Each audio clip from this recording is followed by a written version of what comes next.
keep it live, cause I thrive. I might just blow your mind tonight. I'm so hyped, but it's no hype.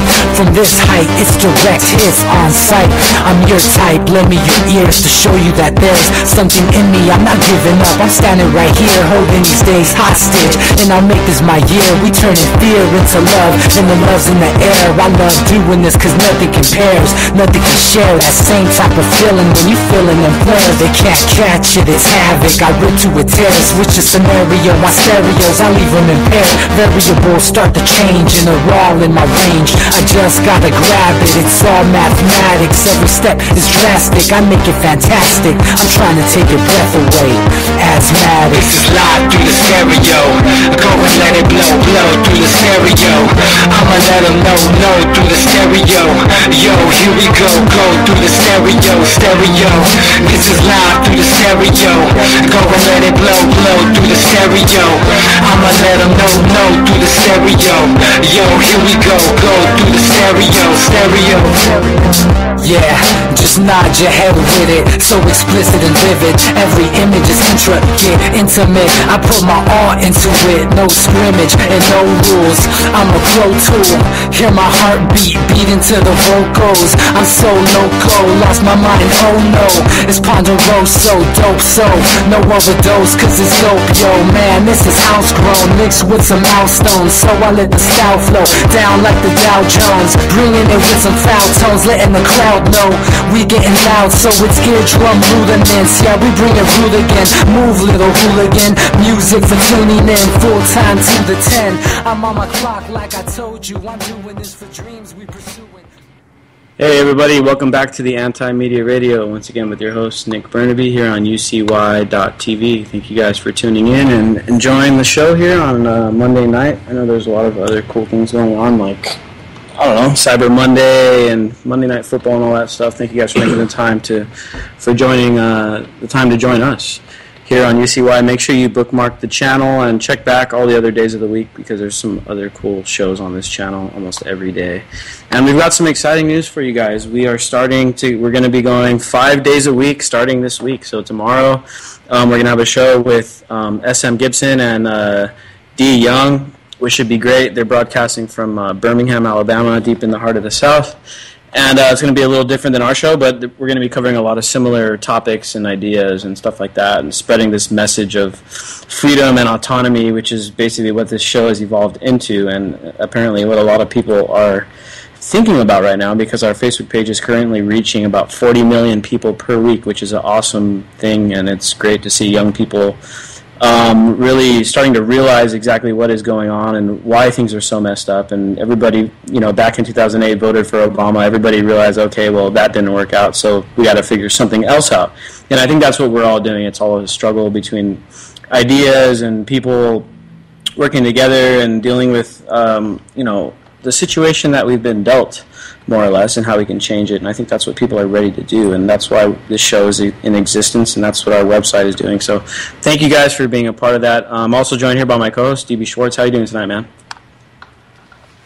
Hey, Nick. I'm just really excited at all the great deals I got on Black Friday. Oh, man. Yeah, there was some crazy madness going on a Black Friday. Once again, people going apeshit over cheap crap made in China, spending their Federal Reserve notes like good citizens. I wasn't going to talk about this tonight, but we did cover it on the Anti-Media. There's actually some psychological stuff that goes behind this whole Black Friday idea, and it goes back to this Edward Bernays Edward Bernays, which was this old school propagandist from back in the day, and he basically is one of the guys that laid a lot of the framework for getting us into a lot of wars. He helped in getting people hooked on cigarettes, and the Nazis picked up his research and used that to subjugate the German people, and then, of course, we know what happened after that.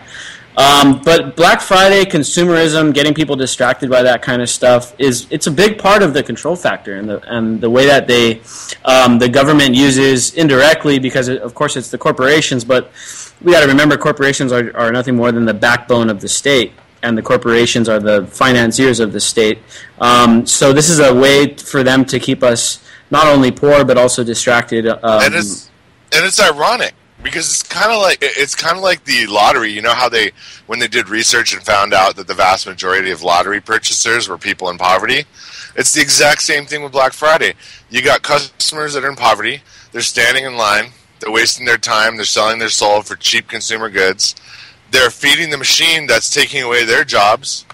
And it's a vicious cycle that's going into a permanent lacuna coil. It's kind of funny that people... Today I read an article that said that the unemployment rate's at 5%.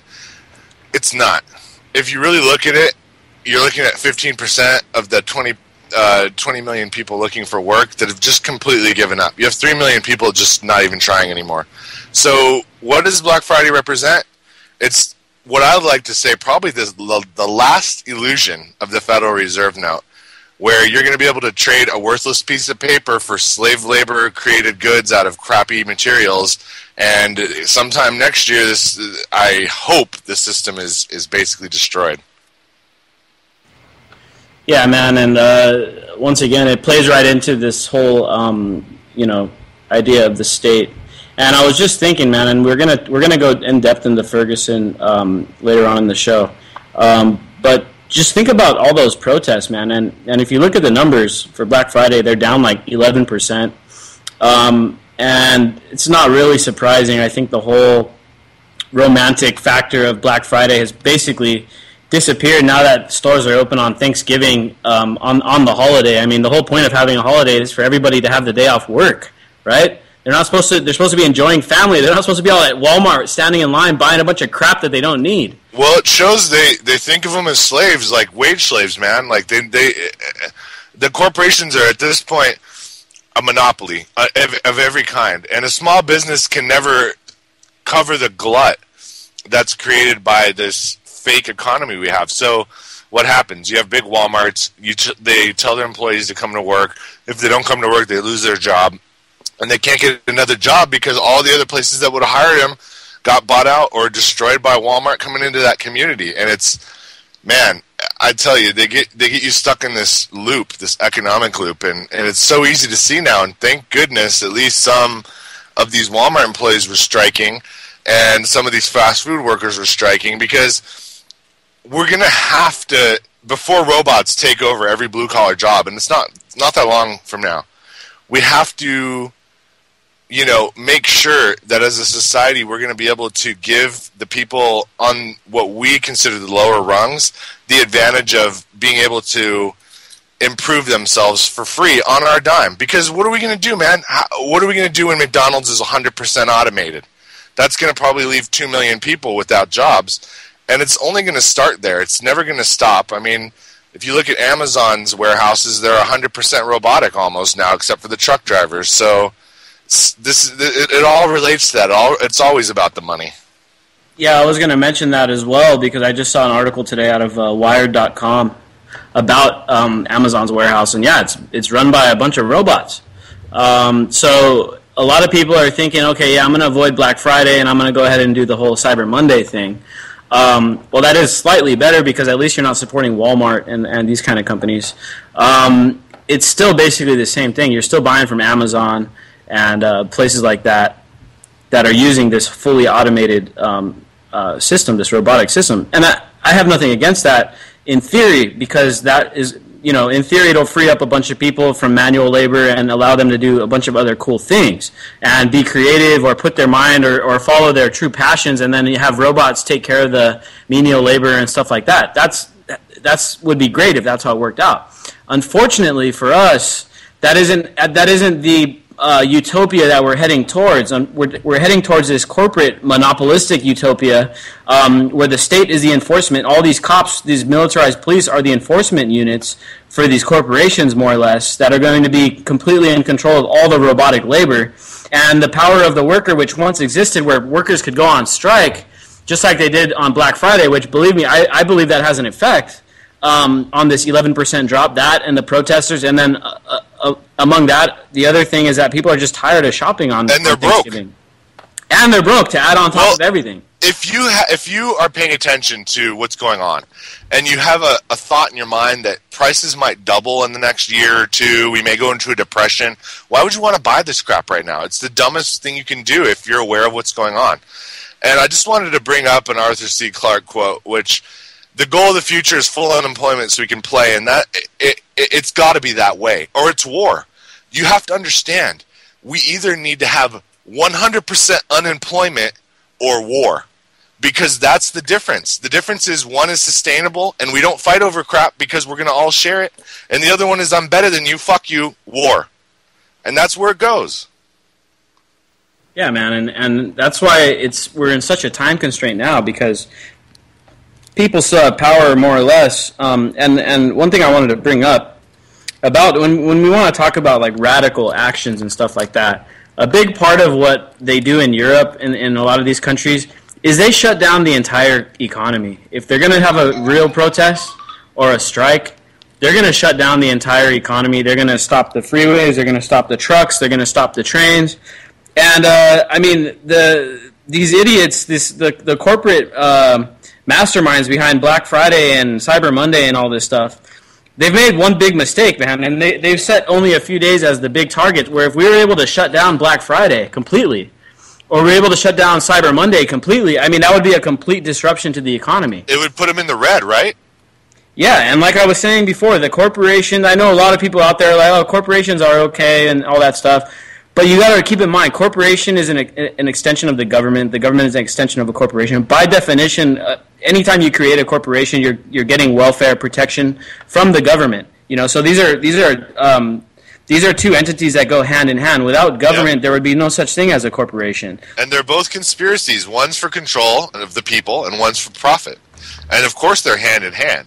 A conspiracy is just a small group of people making plans that other people aren't privy to. There's nothing insane about it. There's nothing satanic about it. It's just there's some businessmen that are good at ripping off people, and there's some dudes that push paper that are good at tricking all the morons into thinking that they're just desserts. And it's just not the case. If there was one good thing about what happened from this Black Friday, it made me realize I think people are kind of just over it, man. I mean, I haven't seen anybody real excited about it at all, and I haven't seen anybody really buying a lot of things. And maybe they can, maybe they can't. But I think the thing is that people realize every time I do this, I put myself in a worse position. It's getting harder and harder every year, and I'm buying into this machine, and I'm allowing the cogs to turn and make my life pretty much less than it was the year before. I think people are starting to get that, and it's really it is tied in to the economy. Everything's tied into the economy because money is really the only thing that moves. It's the only thing that moves people and products, so that's really the only thing you need to pay attention to. Yeah, man, and the whole culture is driven by a profit motive. If not profit, just a simple fact of you don't want to get fined for not doing what you're supposed to do. And like this is the whole idea behind Obamacare. People aren't flocking to Obamacare to sign up because it's an awesome.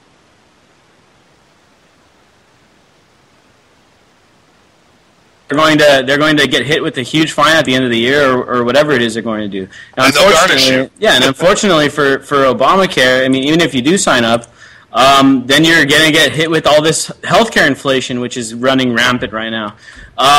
And so even if you do sign up for Obamacare, this compulsory insurance system, which I think is a horrible idea, you're still going to get the short end of the stick, even if you're a poor person, because now you're mandated to pay it, and when the inflation hits, who's going to pay for that? I mean, are we capitalists? Are we socialists? What is it? The middle class and the working class always get hit with the inflation. So it's only logical to think that when it comes to this healthcare, when it comes to Obamacare, it's all of us that are going to pay for it. The rich folks are going to be fine.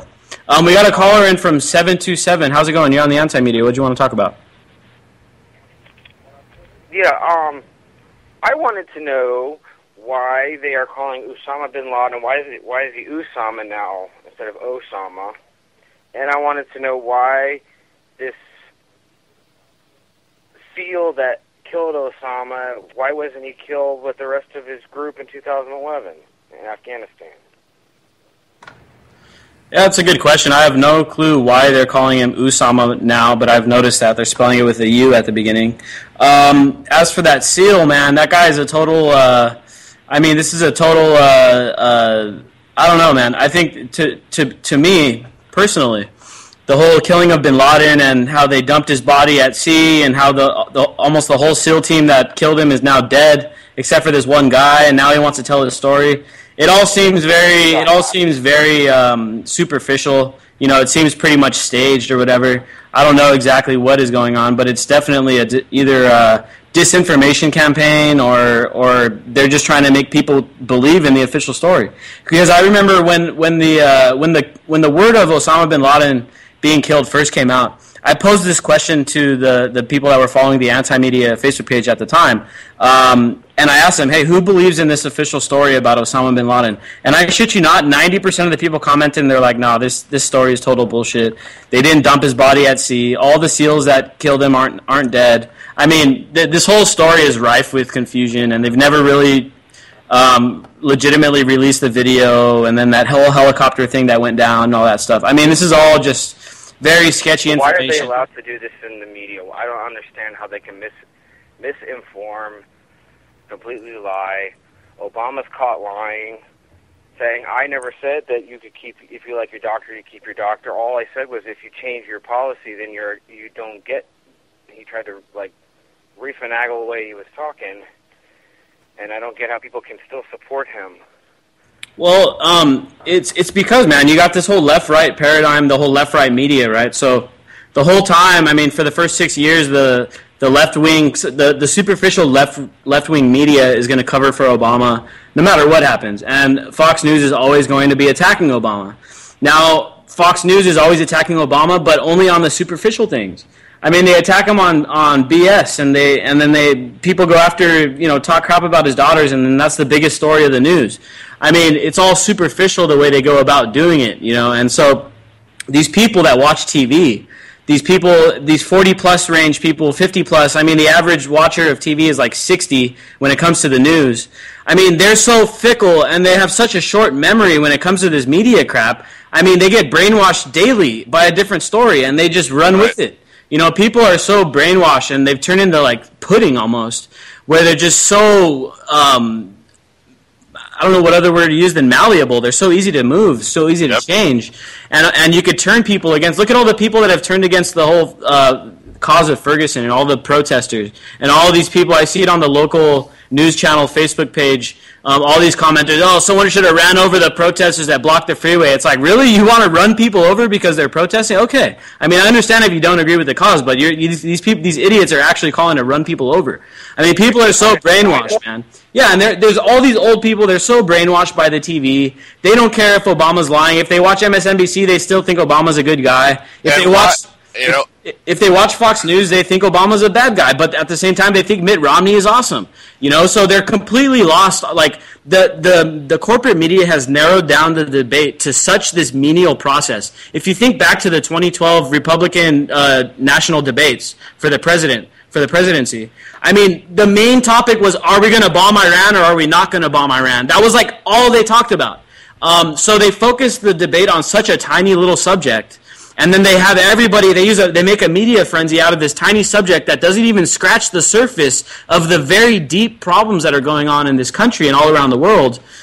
And that's how they keep us pacified, man. And they keep everyone, Republican hates the Democrats, and the old people hate the young people, and the racism, and all this other stuff. It's all measures to divide people, because throughout the history of time, the people that are in charge, whether it's corporations, whether it's a feudal system, whether it's an oligarchy or whatever, they have to use some kind of tactic. Otherwise, the population will constantly be overthrowing them. Because once they do something bad, the population is just going to overthrow them. So they got to divide them and keep them preoccupied with all these superficial things. And now it's Black Friday, and now it's Kim Kardashian's ass on the front page of a newspaper. You can even throw Snowden in there. I mean, throw any distraction. What's really going on right now in the world is that troops are moving, dude. Troops don't move unless there's reason. There's something happening in Russia. If they're out, jets are flying, all along the Atlantic and in the Bering Sea. There's something happening that they don't want us to know. Yep. Yeah, I mean, Russia's playing a lot of defense, I think. Yeah, and it all boils down to something real simple. A lot of people don't know, which is when Japan was overwhelming China and they were taking over Manchuria in World War II, the Chinese government, which had thousands and thousands and thousands of tons of gold, gave it to us for safekeeping, and what do you think happened to it? It's been long gone, man. It's long gone, and China and Russia are intertwined because when you share a border, if you're enemies, you're idiots. So they're allies. And they want their gold, man, and there's no gold to give them. There's only land and there's only our labor, and that's it. Yeah, and that's why... From 9/11, it was in Tower 2, or it was in one of the towers, and it disappeared. When they went into the safe, it was gone. Yeah, man. Right. I mean, you're talking about nearly $3 trillion of paperwork lost. And Fort Knox is empty. It's been empty. So it's just that. It's just that, man. We got circumvented by some fucking force that came in and took over all the governments in the Anglo-American Empire. Maybe they were already there to begin with. And they reneged on a debt. And the debt is not small. The debt is our country. I mean, you're talking about multiple hundreds of trillions of dollars of gold. I don't even believe our GDP can cover that over 100 years. So what do you think China's going to do? I mean, this is where we're at now. Yeah, and we're trying to, you see, the thing about Russia is that they're heavily tied into this natural resources game. And if you guys notice, and I guess we'll move on to this. Let me go over this quick thing real quick. Another quick stat on Black Friday. The sales figures for guns could rival even Apple's most popular devices, as the federal background check system expects to establish a new record of over 144,000 checks for the holiday, which was on Black Friday. So you got basically record amounts of people buying guns, and there were so many people buying guns that it was almost as much as the amount of Apple products sold. So, I mean, this is big. People are arming up.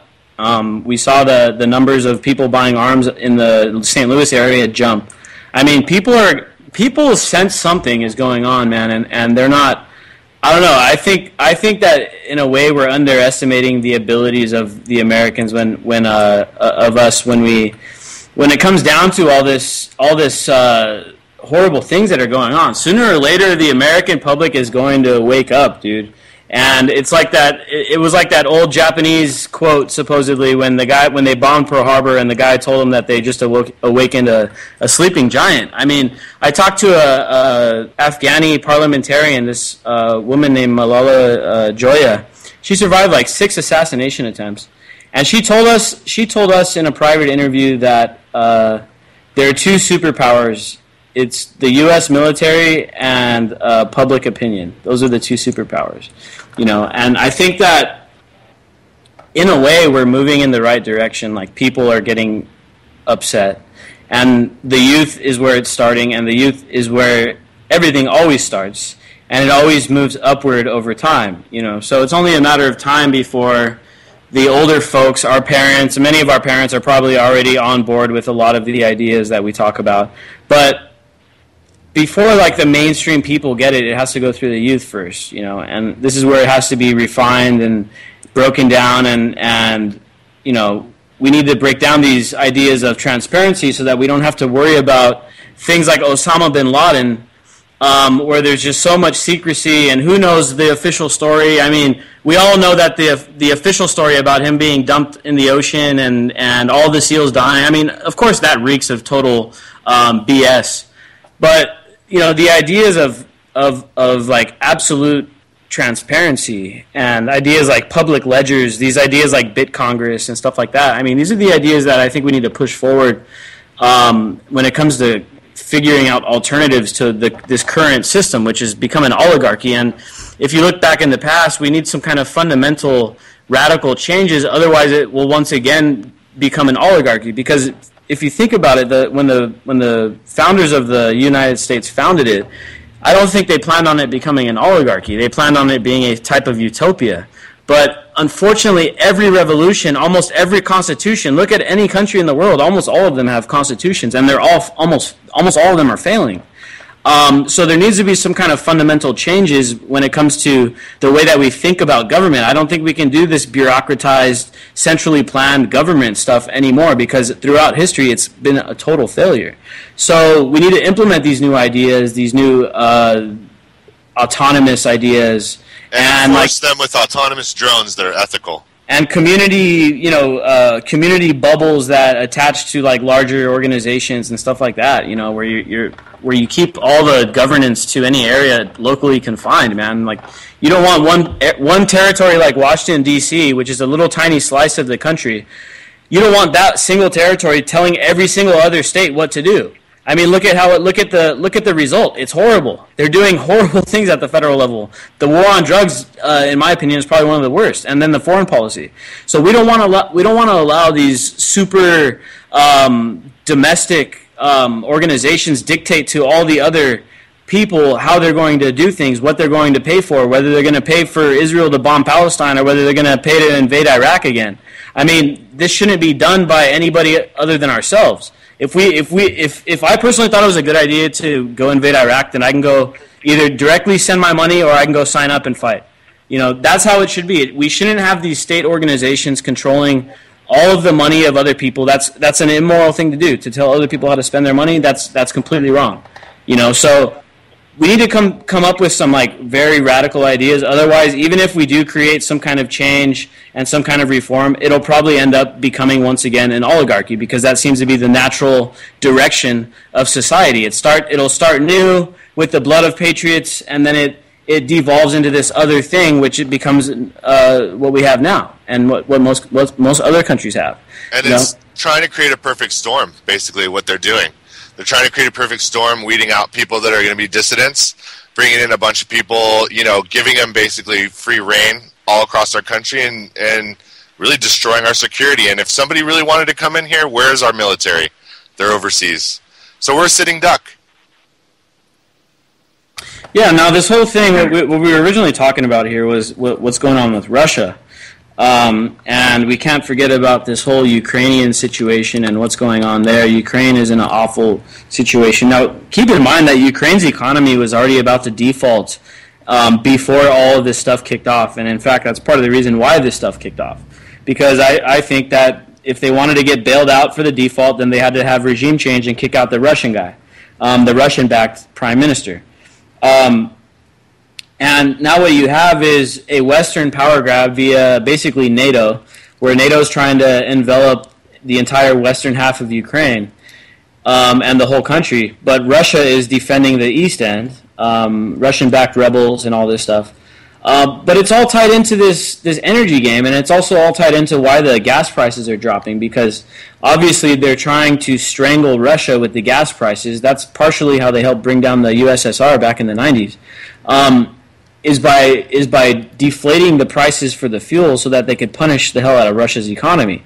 And that's exactly what they're doing. So this whole thing, this whole problem in Ukraine, it's all this geopolitical stuff, and no one even gives a shit about the average Ukrainian person. But it's backfiring on us because it's deflating our fracking. Yeah, but it's worth the price to pay, because Russia needs much higher fuel rates because it's a state-run. Their gas industry is all state-run. And they have no diversity besides military and fossil fuels. That's all they got. Yeah, man. And so, all of this stuff, to me, it's all tied in with Syria, because they're trying to build this pipeline, because what they're trying to do in Ukraine is they're trying to bottleneck all of those pipelines and have the ability to shut them off. And then they're going to actually have a legitimate leverage against Russia. That'll be one of the most major leverages that they're going to have, right? So what they want to do is bottle up all that oil in Ukraine, not let it pass through, and then at the same time they want to build this new pipeline that has to go through Syria into Turkey, and from Turkey into Europe. And this is the whole plan, and this is why. So not only is Ukraine part of this geopolitical basically manufactured civil war situation. Now, don't get me wrong. Of course, the people there are like absolutely fed up with the government, and they want change too. But unfortunately for them and us, every time a country like Ukraine or Syria or Egypt or Libya wants to have a revolution, well, the U.S. goes in and works its magic via the CIA and is somehow able to back these people in exchange for setting up certain things, many of which are to help corporations, to help oil companies and contracting companies and Halliburton, companies like that. I mean, that's what a lot of this stuff does. I mean, it's completely cronyism, crony military capitalism, man. It's the worst kind. And that's that's the hand that we're sitting on right now as Americans, dude. We are partially responsible for a lot of the bloodshed going on. Think about Libya. Libya is now basically a failed state. There's like dozens of factions that are in control of Libya, and they're all these warring, many of them jihadist organizations. And prior to the Arab Spring, Libya was actually a pretty stable country. And we've had a hand in destabilizing that country. At one time, a few years ago, it had the highest standard of living in all of Africa, and now it's a failed state. And that's U.S. foreign policy. And it's all part of this grander scheme to cut Russia out of Europe, and it's all part of this petrodollar positioning to try to maintain the petrodollar as the main currency for the world. I mean, that's what almost all of these conflicts, almost all of them are about the petrodollar. But I mean, if you really look at things, if you look at the way things are going, the banker suicides are being suicided, and all these top guys disappearing, it's obvious there's going to be a global currency reset, and BRICS is going to lead the way, and they're going to leave us holding the bag. And I think even the Pentagon knows that, man. There's risks right now going on at the upper levels, and that's why we're seeing so much activity. The thing is, the global elites don't have a country, and they don't have a nationality. They don't even have a language, man. They just know the language of money. Yeah, and if you're right about the dollar, and let's face it, eventually the dollar does have to come down because it's just war after war, and when the people are finally like very, very tired of it, I don't know when that's going to come. I thought a year and a half ago we were completely tired of it because we were able to stop the initial, invasion of Syria and the overthrowing of Assad. Thankfully, because look at what happened in Libya. With the same exact situation would probably have happened in Syria. But I thought they were tired of it, but I guess they're not. But sooner or later, the American people are going to be tired of paying for this. They're going to be tired of the people dying. It's turning into a drone war now, which is the thing that's very concerning because pretty soon, Obama keeps saying, "Oh yeah, there's not going to be any boots on the ground, no boots on the ground, no boots on the ground." Think of the rhetoric over and over and over. So for sure there is. There's a reason, but no, there's a reason for Obama not saying no boots on the ground. Everyone hears no boots on the ground. Everyone's like, oh, okay, well, all right, I guess that's not too bad. But here's the thing, man. In the future, there aren't going to be ever any boots on the ground because it's going to be completely drone warfare, which is even more cowardly.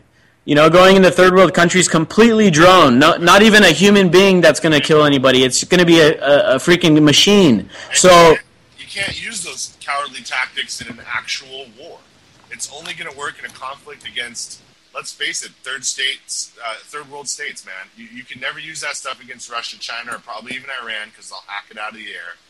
And they've already proven that they can. Even a country like Iran can hack one of our drones. Whether or not that was an insider letting it happen, I don't know. But, I mean, it's obvious theater. It's obvious theater to me. What I'm worried about now, and what I think everybody is worried about now, is how do we get rid of these people, these parasites, that continue to allow the cycle of war, endless war. That's all they do because they think it's their God-given right to be able to, stabilize the planet through war and population control. And honestly, we need to spread off of this rock. Yeah, man, sooner or later, I mean, if we're able to accomplish peace and end all this horrible injustice and manipulation that's going on, it's very imperialistic. I mean, it resembles to me the old Roman Empire and all that stuff, what the U.S. and other Western powers have been doing, and then Russia is always that one counterbalance to the whole situation. But I mean, if we can get peace, then we could advance in other ways, and we could advance other ideas, economy ideas, food ideas, and other technology that's actually helpful. Because, I mean, if you look back at all the big advances in history for technology, and especially look at the drone warfare. Before 9/11, the drone warfare was actually pretty small. And then as they did this whole thing in Iraq, Afghanistan, Pakistan, all this war on terror, they started implementing drone after drone after drone. And now it's become a technology that's been refined to the max. Now it's even in the hands of the consumer. People can go out and buy a drone for a couple $100 and fly that thing around. But it's because of this war effort that advanced the drones so much. So we got to keep that in mind as we move forward, that these technological advancements, if we're not spending it on war, I mean, we can be using them for such better ideas. Free energy and free food and all that stuff. I mean, that's what we can do. 3D printing. I mean, they're 3D printing entire houses right now. Yeah, and it's always just been the absolute paranoia of the ruling class to lose any of their power and to allow people to actually self-govern, self-educate, and make their own fate.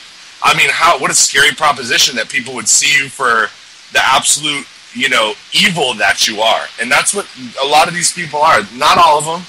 I mean, it couldn't be, otherwise we'd be in a hell right now. Some of them still have humanity in them, but I mean, when you get to that level, man, they breed it out of you, and we got to get to the point where we take away their fake power. All their power is paper pushing. None of these fools have a standing army. They've tried it. They tried it in the 40s. It didn't work, and it's still not going to work because people are always going to fight against fascism, suppression, and always yearn for freedom. That's in our DNA. And whatever they try to do as far as surveillance grid or control grid or taking out dissidents or ringleaders or any of that other stuff, they only hasten their own demise when they should really be negotiating for the future that's going to include them, because if they continue on the path they go, it doesn't matter if they start World War III. You're not going to get rid of 7 billion people. Enough people know about you, enough important people know about you, and the game's over. Yeah, man. I mean, thanks to the internet, I think, really, this decentralization of information has really changed the game, man. And I saw an article today, actually, that was talking about how a lot of the protests, I think it was in New York, where they were very quick on their feet, and they were changing direction, and they were organizing using apps and stuff like that, where all the organizers and protesters could communicate together and figure out what they were going to do. The cops had a lot of trouble containing a lot of these protests.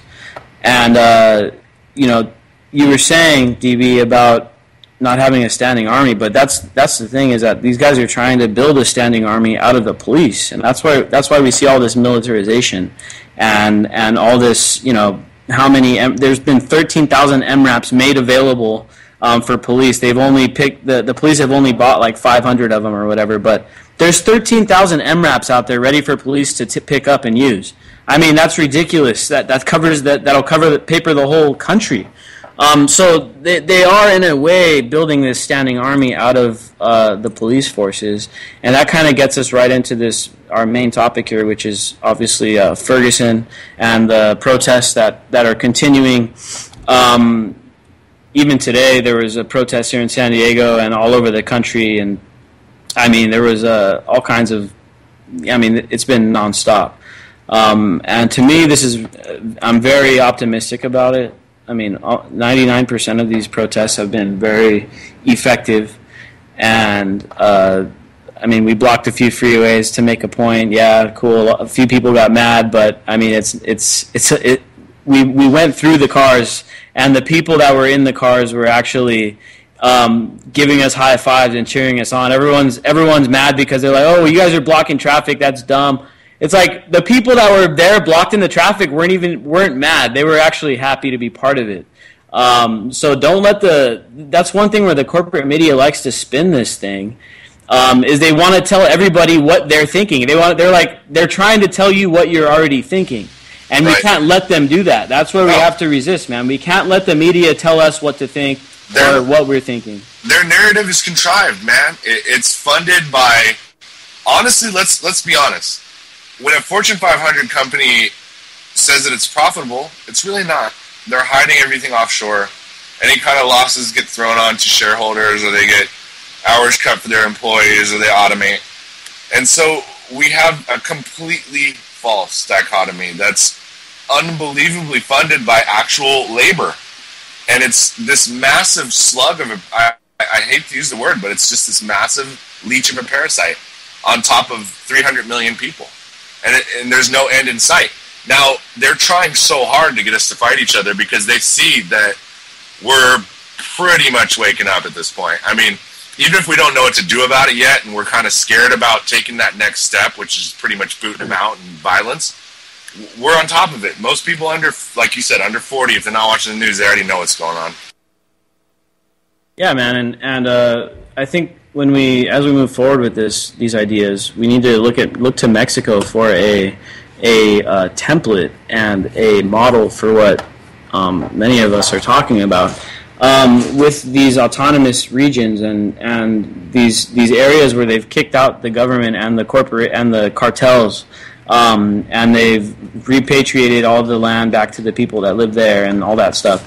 I mean, we've talked about this before. The government has 650 million acres. That's enough for 2 acres or more for each person. And a lot of people wouldn't even need any land because, I mean, it would be so much that we wouldn't even know what to do with it. And that's what a lot of these guys in Mexico, I think, are doing. And they're just completely tired of the corruption because down there it's a lot more in your face. I mean, it's right out in the open. You can see it happening. And here in the U.S., all of the corruption is hidden, but the police are like the face of the entire state because we don't get to see any politicians. We don't get to see any of these bureaucrats. We don't see any of these CEOs. The only people that we see on a daily basis are the cops, and they have become the face of the state, of the tyrannical state. And that's why so many people are so pissed off at the cops. And you got to think, man, they really should be our brothers in blue. I mean, it's silly to say it, but why? Why do we fight people that are, sharing citizenship with us in this country and supposedly grew up in this culture? Why do they feel the need to oppress people? Well, it's the whole brainwashing thing, man. I can't remember if it was McKenna that said it, but he said culture's a trap. Culture's how they kind of trick you into going along with societal norms or expected practices. And you know what? We've been desensitized over a long period of time, over the last 20 years. Look at what the Rodney King beating did.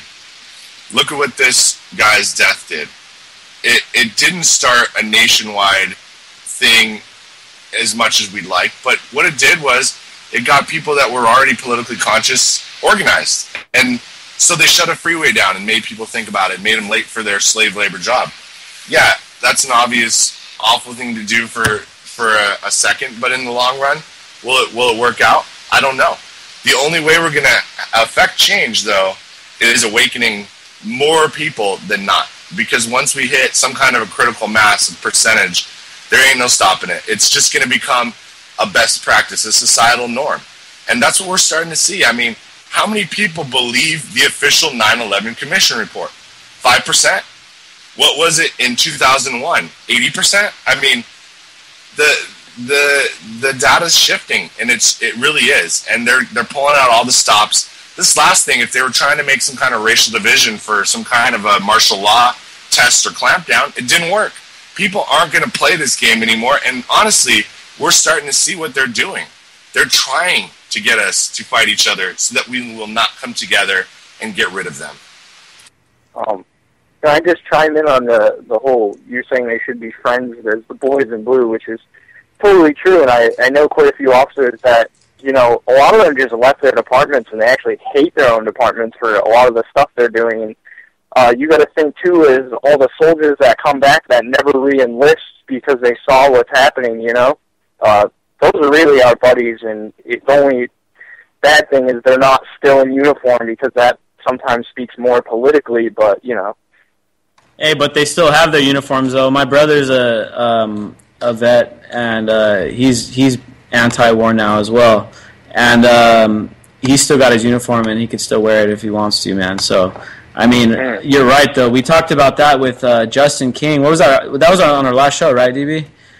We talked about that with Justin King, and he was telling us about that, too. There was definitely some veterans down there in Ferguson helping with the tactics to break police lines and stuff like that.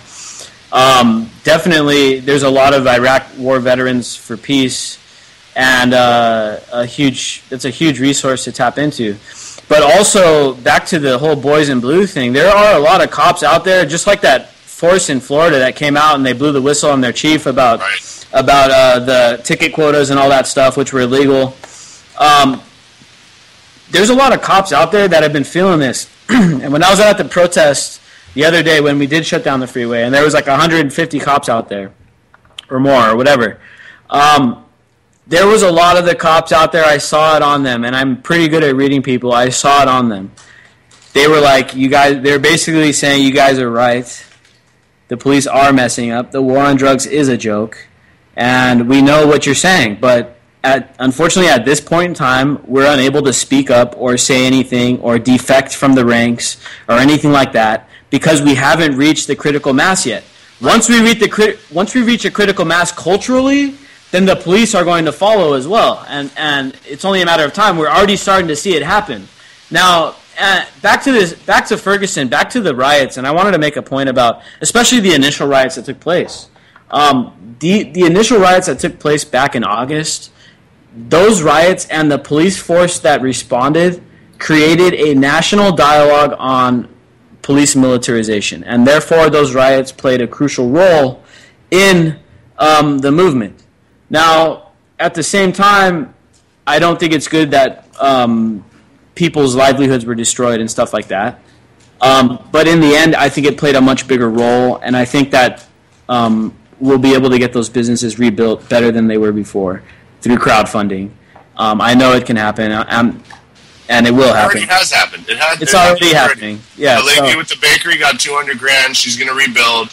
People were protecting white-owned stores in the middle of Ferguson, and we're not going to play this division game.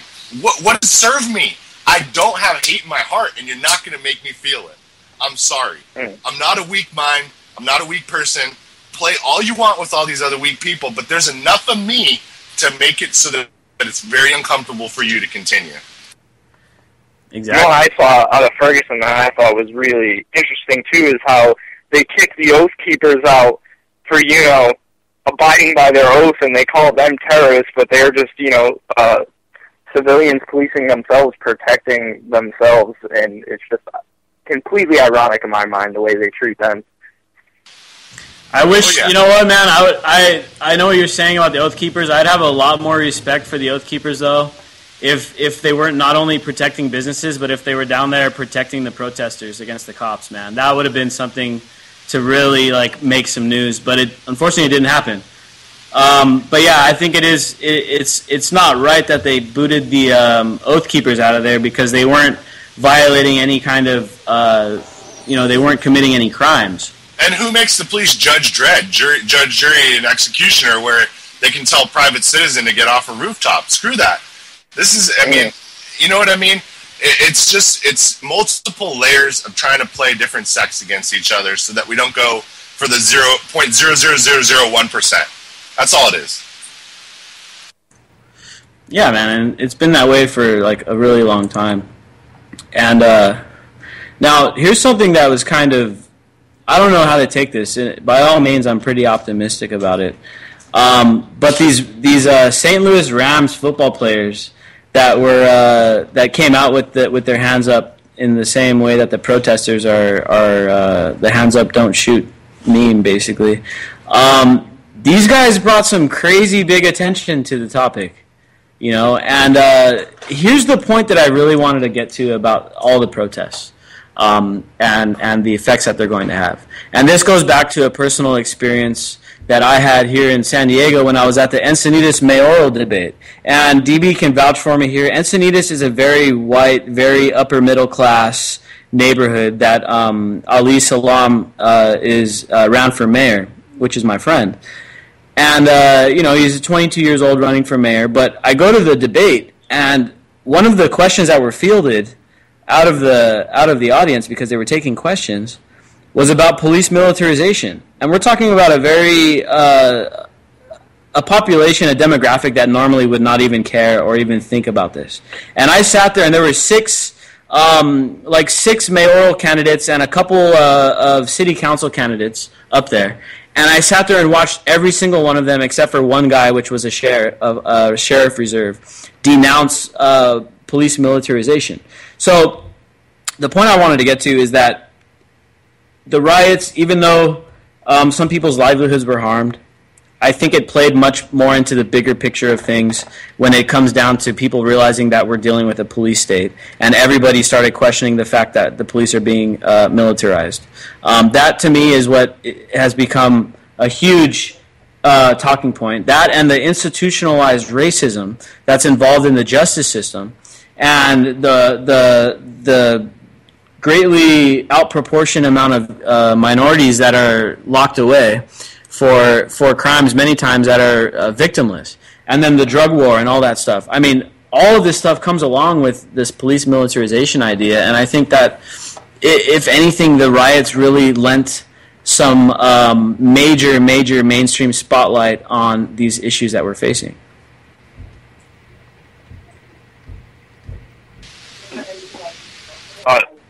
You also said earlier about how they were selling, it was 3 background checks a second for firearms, too. And just to elaborate on that a little, it really just brings down, as you were saying, we don't know how, but you can tell fundamentally Americans, by buying all those firearms, know that their security is at risk and they don't know who to trust. And the government's definitely prime example number 1 that they don't. Yeah, exactly, man. I mean, it's a rising tide. I really think the internet has a lot to do with it, but it's really global. If we look down at what's going on in Mexico, and I think Manny's on the line too. He could probably give us an update about what's going on down there too. But if you look down there, I mean, people are really going about this uprising pretty strongly and very well organized, and they've got great ideas behind them to run with, and they've already got working models and examples to go by. Some of the states down in Mexico have already more or less broken away from the government and become self-autonomous, more or less collectives type of thing. And so this tide is rising all over the world. Look in Ukraine, Syria. A lot of this angst against the government is organic. Yeah, they've been the revolution has been co-opted by the superpowers, and it's all a geopolitical game now. But there's definitely a feeling in all these countries. I met some guys from Spain a few weeks ago, and we were talking about this, and they were telling us about the problems they're having in their country and the government they're dealing with. And believe me, the feeling, especially within the people that are young, that have access to the internet and aren't being completely brainwashed by the corporate media and stuff, almost everyone around the world is on the same page. So I think it's a tide that is turning quickly. And like DB was saying a few minutes ago, this is why we're starting to see this massive militarization. I mean, these guys that work the government, they have access to all the census data, all the polling data. They know what people are feeling, and they're making preparations for what's getting ready to happen. And I'm sure they see the writing on the wall with the financial system too. I don't think anybody believes in that facade, but everybody keeps acting like everything's cool so that they can keep their 401k up and they can keep getting their money out of the stock market. So everyone's just acting like things are okay, and just because of that, many times that's what an economy is built on. An economy is built on many times just what people perceive as something that's has value, and that's what the dollar is. The dollar has zero backing. All it is a perceived value. It's Adam Smith's invisible hand, a.k.a. the law of illusion. Supply and demand is fake. Just keep buying. Don't worry, nothing's going on. So, let's get back on this Ferguson stuff, because there's a few other stories I wanted to, a few other angles I wanted to take on this before we go. And Manny, if you're on the line, man, how you doing? You there? Yeah, I'm doing pretty good, actually. There was a good protest today downtown, coming in. It was raining in L.A. and all that, and I knew Nick Barnaby was going to be in the house because I heard all these cops, dude, all these motorcycles, all these cops. I mean, we need all these cops around. It's like, what's up with that, But, how it is, they probably knew Nick was going to be around, maybe DB Shorts, so they're bringing some extra cops. But it was a really good thing today, a really good memorial and stuff like that, and people are just getting mad and more mad, and they really want this president to resign and stuff like that. So I think that's going to have to happen, and I really appreciate that brother from Palestine that spoke and basically understanding our hurt in Ferguson, our hurt, and Guerrero, and he wanted us to know how he's hurting, in Palestine and stuff like that. Because remember that all the fights around the world are all of us, fighting for the same cause and stuff like that. So yeah, exactly. The protest today in San Diego was a combination between Ferguson and anti-police state protesters and Ayotzinapa protesters for the students that were missing down in Mexico that were kidnapped by the police and killed by the cartels, most likely. So, I mean, this is a global thing, man. They're combining these protests now in San Diego, and it's a total show of solidarity. And a lot of people out there that are really on the same page, and like you said, there's a lot of people out there that are pretty mad about the situation that we're dealing with, and many times, like, I was thinking about it today, and everyone talks about democracy, direct democracy, how it's the tyranny of the majority, but sometimes when there's a parasite, I think that the mob rule sometimes can win, and it would be the right thing to do. Almost every revolution is more or less a mob rule situation where everyone just changes sides and all that stuff. So I think that when it comes to these mass injustices that we're faced with, people keep saying, "Oh, well, all you gotta do is vote. You want to make a change, you got to get out there and vote, and you gotta, this is what you got to do." No, I don't think so. Voting is first of all, in many ways, it's just an illusion. Secondly, the voting takes so long, man, and all the voting system is so corrupted. It's so influenced by money and